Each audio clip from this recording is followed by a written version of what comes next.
దాదాపు మీరు ఇండస్ట్రీకి వచ్చి 30 years పైన అవుతుంది అనుకుంటా. 35 ఏళ్ళు అయిందండి. 35 ఏళ్ళు. ఇప్పుడు మన ప్రోగ్రామ్ ఏంటంటే 24+1 అండి. అంటే 24 క్రాఫ్ట్స్ ఉన్నాయి సినిమా రంగంలో. ఈ +1 అంటే ఏంటంటే సినిమా జర్నలిజం. ఈ +1 అనేది దీనికి కలపొచ్చు అంటారా లేదంటారా? అసలు 25 క్రాఫ్ట్ చేయొచ్చు కదా సినిమా దీంట్లో? అది చేయాలనే డిమాండ్ చాలా కాలంగా ఉందండి. అది ఫిలిం జర్నలిస్టులు యాక్చువల్ అంటే జర్నలిస్టులు ఇదివరకు ఏంటంటే పిఆర్ఓలు చేసేవాళ్ళు. ఆ పిఆర్ఓల్ని ఒక క్రాఫ్ట్గా చేసి ఇండస్ట్రీలో ఇంక్లూడ్ చేయాలని ఎప్పటి నుంచో ఉందండి. అది జర్నలిస్టులు అని కాదు, పిఆర్ఓలు చేయమని ఎప్పటి నుంచి పాత దాదాపు 20 ఏళ్ళ నుంచి అది ఉంది. అది ఇంతవరకు ఇంప్లిమెంట్ అవ్వలేదు. అసలు సినిమా జర్నలిస్ట్ పాత్ర ఏంటి సినిమా రంగంలో అభివృద్ధిలో? ఒక మంచి సినిమాని జనాన్ని తీసుకెళ్లడంలోనూ, ఒక సినిమాలోని మంచి చెడులు చెప్పడంలోనూ జర్నలిస్టు బాధ్యత చాలా ఉంటుందండి. డెఫినెట్గా అంటే ఇప్పుడు అంటే బిగినింగ్లో డేస్లో జర్నలిజానికి ఎక్కువ గౌరవం ఉండేది, జర్నలిస్ట్ మాటకి వాల్యూ ఉండేదండి. ఏదన్నా చేసే ముందు జర్నలిస్ట్ని సంప్రదించడం, జర్నలిస్టులు పాల్గొనడం జరిగేది. ఇప్పుడు ఏంటంటే జర్నలిస్టు ఒక ఇంపార్టెన్స్ చాలా తగ్గిపోయింది. డెఫినెట్గా జర్నలిస్టు కీలకమైన పాత్ర అండి. మీది ఎక్కడండి అసలు స్వగ్రామం ఎక్కడ? మాది గుడివాడ అండి, కృష్ణా జిల్లా గుడివాడ. ఏఎన్ఆర్ కాలేజీలో డిగ్రీ వరకు చదివాను, బీకామ్. నేను జర్నలిస్ట్ అవుతానని అసలు ఎందుకంటే బీకామ్ ఆ రోజులో బీకామ్ చేస్తే బ్యాంక్ ఉద్యోగం గ్యారంటీ అనేవాడు. నేను కూడా బ్యాంకుగా ఆఫీసర్గాను క్లర్క్గాను సెటిల్ అవుతాననే ఉద్దేశంతోనే బీకామ్ చేశాను. అనుకోకుండా నేను హైదరాబాద్ రావడం వచ్చింది, అనుకోకుండా జర్నలిస్ట్ అయ్యాను. నేను జర్నలిస్ట్ కావాలని ఎప్పుడు అసలు జర్నలిస్ట్ అవ్వాలని ఎప్పుడు అనుకోలేదు కూడా, ఆలోచన లేదు, అనుకోలేదు. ఎందుకు వచ్చారు ఇక్కడికి అసలు?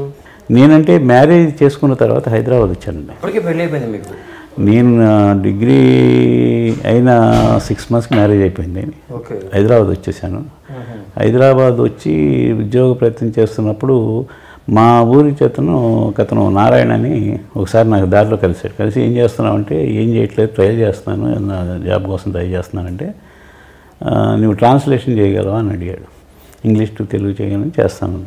అయితే అప్పుడు ఈ వారం అని ఈనాడులో పాప కార్టూనిస్ట్ ఉండేవాడు. ఈనాడు నుంచి ఆయన బయటకు వచ్చేసి ఒక పత్రిక పెట్టాడు ఫ్రెండ్స్తో, ఈ వారం అని ఒక పక్షపత్రిక, పొలిటికల్, సినిమా అన్నీ దానిలో ఉన్నాయి. ఆయన పెట్టాడు. దానిలో సబ్ ఎడిటర్ పోస్ట్ అయితే ఖాళీ ఉంది, నువ్వు ఇంట్రెస్ట్ ఉంటే చెప్పు, నేను తీసుకెళ్తానంటే, సరే మనకేంటంటే ఏదో ఒకటి ఉద్యోగం కావాలి, నేను జర్నలిస్ట్ అవ్వాలని కాదు, ఉద్యోగం కావాలి అని సరే అని వెళ్ళాను. వెళితే ఆయన ఒక ఆర్టికల్ ఇచ్చారు ఇంగ్లీష్ ఇచ్చి, ఇది ట్రాన్స్లేట్ చేయండి, చేసి మీకు ఓకే అనుకుంటే నేను జాబ్ ఇస్తాను. సరేనని ఆర్టికల్ ఏంటంటే చిల్లర కాయిన్స్ ఉన్నాయి కదా, కాయిన్స్ కనుమరుమైపోతాయి, ఇక ముందు ఉండదు అని ఒక ఆర్టికల్. అంటే కనుమరుగవుతున్న చిల్లర మహాలక్ష్మి అని హెడ్డింగ్ పెట్టి రాశాను ఆర్టికల్. ఆయనకి నచ్చింది, వెంటనే దాంట్లో చేరాను. దానిలో చేరిన ఒక 3-4 months చేసిన తర్వాత, ఎంత ఫస్ట్ మంత్ శాలరీ ఎంత మీది? నాది 200 rupees అండి అప్పుడు. ఏ సంవత్సరం ఇది? 1983, 82లో 3 months 4 months చేసిన తర్వాత, దానిలోనే భవానీ అని డిజైనర్ ఉండేవారు.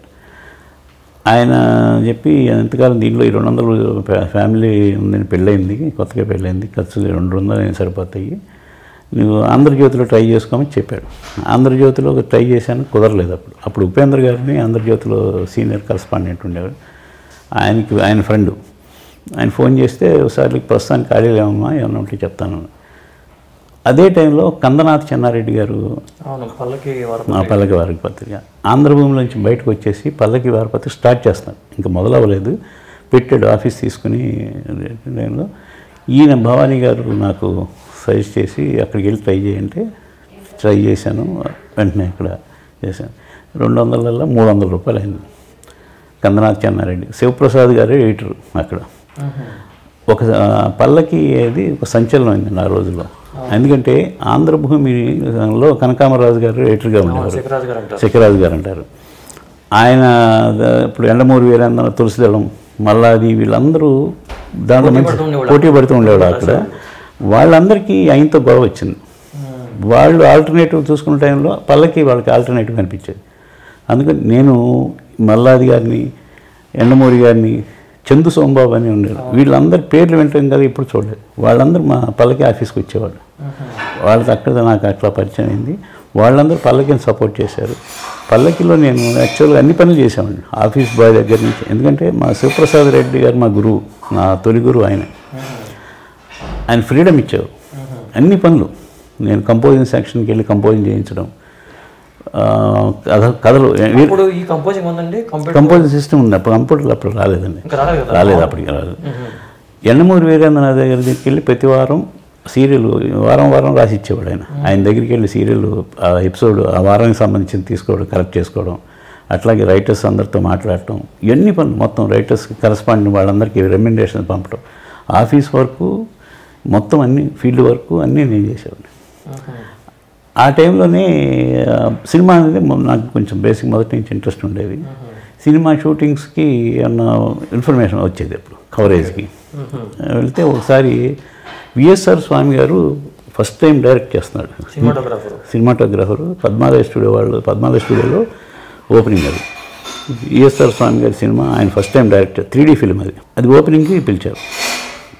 నేను వెళ్ళాను. అక్కడే నేను జయమాలిని ఫస్ట్ టైం చూస్తాం. ఆవిడ ఇంటర్వ్యూ, నా ఫస్ట్ ఇంటర్వ్యూ చేసింది జయమాలిని.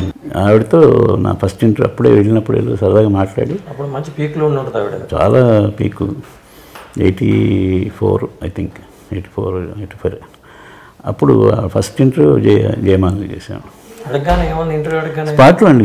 ఇప్పుడు ఎలాగా ఈ అపాయింట్మెంట్లు, పిఆర్ఓలు మధ్యలో టైమింగ్లో ఏం లేదు. ఆ రోజుల్లో ఏంటంటే మనం వెళ్ళేటప్పుడు వాళ్ళు ఖాళీ వాళ్ళు కూర్చునేవాళ్ళు ఎదుర్కొంటే. ఇప్పుడు క్యారవాన్లో అయినా ఉండేవి కాదు. అందరూ ఇక్కడ షూటింగ్ స్పాట్ కొంచెం దూరంగా కుర్చీలు వేసుకుని కూర్చుని అందరూ కలిసి కబుర్లు చెప్పుకుంటుండేవాళ్ళు, ఆర్టిస్టులు అందరూ.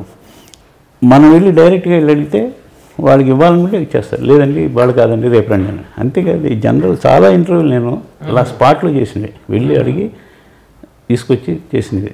నాగేశ్వరరావు గారు పద్మభూషణ్ వచ్చినప్పుడు షూటింగ్లో ఉంటే వెళ్ళాను. వెళితే ఆయన అడిగాను ఫస్ట్, ఏమన్నా ఇంటర్వ్యూ కావాలంటే, కాదమ్మా రేపురా, వాళ్ళు కొంచెం వర్క్ చాలా హెవీగా ఉంది రేపురా అన్నారు. సరేనని మాట్లాడుతూ ఆ సినిమా ప్రొడ్యూసర్, డైరెక్టర్ నాకు తెలిసిన వాళ్ళు కాబట్టి కూర్చుని ఇట్లా మాట్లాడుతున్నాను. మళ్ళీ ఆయన వెతుక్కుంటూ వచ్చి, అమ్మా నువ్వు ఉన్నావు కదా, సరే మళ్ళీ రేపేం వస్తావు ఇవాళ చేసేసి అనేసి కూర్చోబెట్టి అప్పుడు ఇంటర్వ్యూ ఇచ్చాడు. నాగేశ్వరరావు గారు అంటే మహానటుడు. అలా ఉండేదండి. లియో ఎంటర్టైన్మెంట్ ఈ ఛానల్ని ప్లీజ్ సబ్స్క్రైబ్ చేయండి, షేర్ చేయండి, లైక్ చేయండి. Please subscribe to Leo entertainment. Please subscribe to Leo Entertainment YouTube channel. Subscribe Leo Entertainment channel. Leo Entertainment. Please subscribe this channel. Hi, నేను ఆనంద్ రంగానే. Please subscribe to Leo entertainment. ఇలాంటి interesting videos కోసం తప్పకుండా మా ఛానల్ని subscribe చేయండి.